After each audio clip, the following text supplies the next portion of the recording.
Do you know how successful your e-learning program really is? We must remember that the ultimate goal of a training course is to learn. But how do we know that we have fulfilled this goal after delivering it? Here, it is important to mention one key element, that is evaluation and control.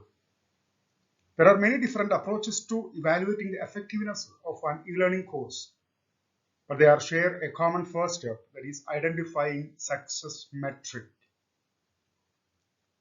Kirkpatrick's taxonomy is one seasoned model that continues to receive widespread use, developed by Dr. John Kirkpatrick in the 1950s. The model originally contained 4 levels of training evaluation, such as reaction to the learning, knowledge, behavioral change, learning business, and impact. Okay, the diagram will be explained at the end of the slide.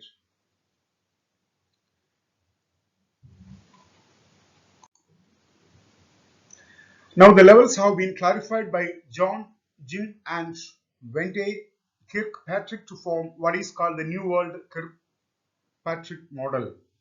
Since the concept has continued to evolve alongside training, it remains a relevant and robust evaluation of framework. And this evaluation model of the New World Kirkpatrick model is applicable to both classroom training and also for e-learning. So the first metric is reaction to learning. It measures the level of satisfaction, interest, and engagement of students. And this level assesses what learners think and feel about the training or e-learning course.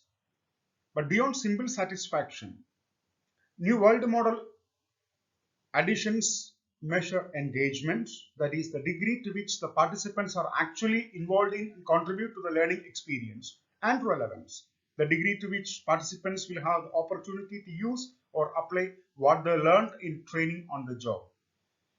The evaluation of this level measures how participants react to a given training activity. Appropriate questions include: what was your level of satisfaction after participating in the course? Did you feel engaged? And what was it relevant? This evaluation is carried out through reaction surveys, feedback forms, and questionnaires, which generally determine the categories to measure and use scales of satisfaction such as excellent, very good, good, fair, and poor. However, this evaluation tools tends to be poorly designed and unnecessarily lengthy. It is also easy to ask the wrong questions, leading to data that might not be useful. This evaluation provides important information about the quality of the course, allowing for immediate adjustments. This could include information about the instructor's performance, the quality of the materials and the contents, etc. The results for the training managers, and the evaluation goal is merely an initial endorsement by participants of the training.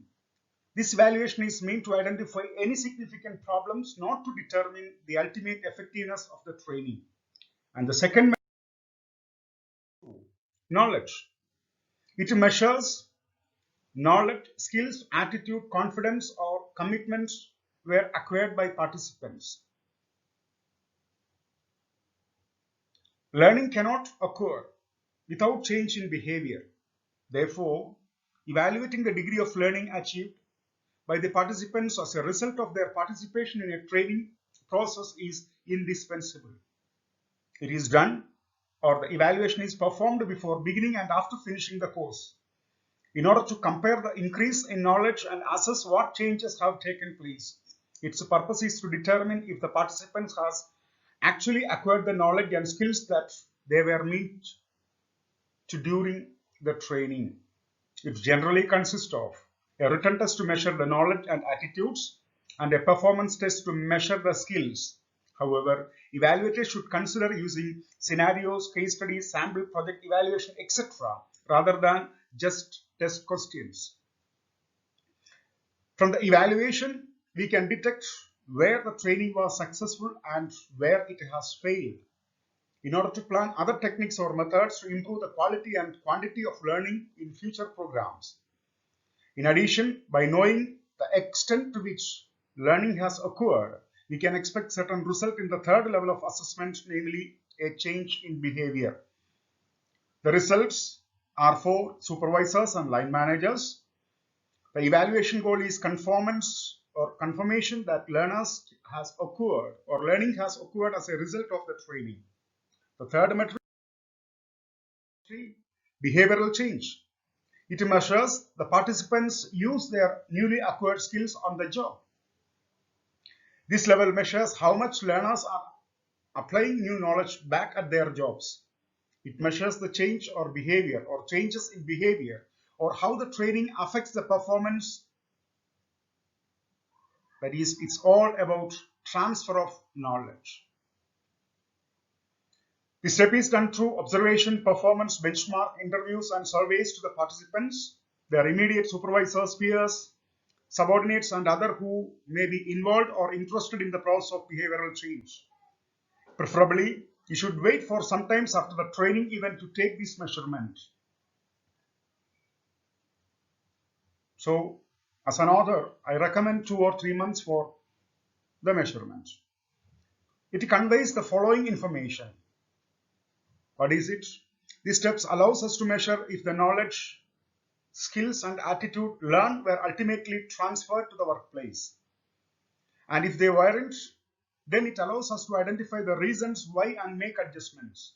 For example, it may be that the knowledge was acquired, but the work climate and conditions are not conducive for putting it into practice. Perhaps the boss does not see it as an immediate useful, or the worker haven't dedicated enough time on it. The results are for managers, and the evaluation goal is to determine that learning has affected behavior or on-the-job performance.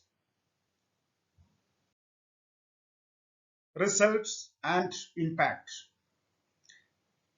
Did it impact the bottom line? Has the course helped improve business results? Did the target outcomes occur as a result of the training experience and follow-up enforcement? The organizations often talk about the return on investment or ROI, but according to the New World Kirkpatrick model considered, it is not ROI. Instead of that, it is ROE, that is return on expectations, a much more useful concept. Unlike ROI's narrow focus on money, ROE's broader focus on expectations leads to a long-lasting result. How it is done? The value that training professionals are responsible for delivering is defined by stakeholder expectations. Therefore, this step is completed by interviewing those involved with the intended impacts.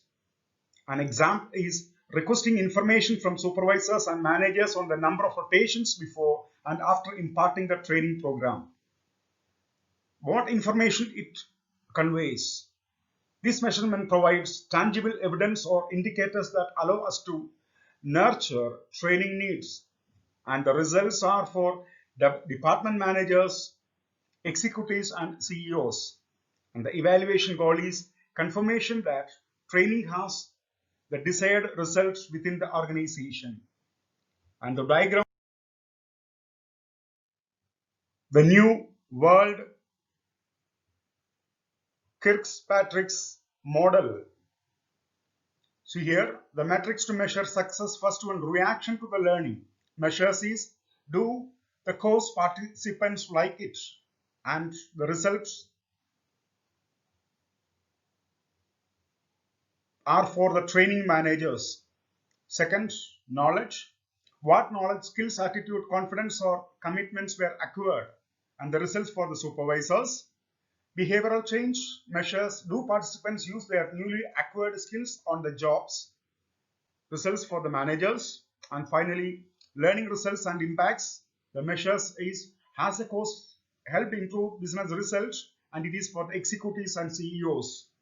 So evaluation should be done during the course and after the course. Thanks for listening. Please like, share and subscribe to my channel for continuous support. Thank you.